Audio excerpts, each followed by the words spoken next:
Description selection. The description is the second thing people will read after seeing the image, reading the title, and deciding if they want to know more.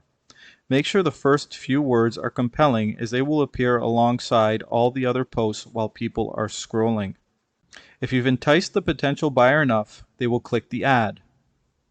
After the first couple sentences detailing your value proposition, make sure to describe your product or service concisely. Most people will not give you more than 10 seconds to detail your offer and decide if they're interested or not. So in the description, we recommend 1. A short sentence grabbing their attention with your value proposition using words that sell. 2. A brief summary of your offer and pricing. If you are willing to negotiate, include or best offer or the abbreviated form OBO. 3. A call to action to text, call, email, or visit you.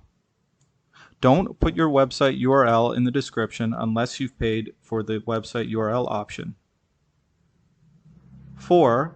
Additional details further down if they desire further reading. The goal of your description should be to compel them to take some kind of action, not to spend a long time reading. Either your product or service is compelling enough to them for them to engage with you and buy, or it isn't, and they won't waste your time, and you don't want them to either.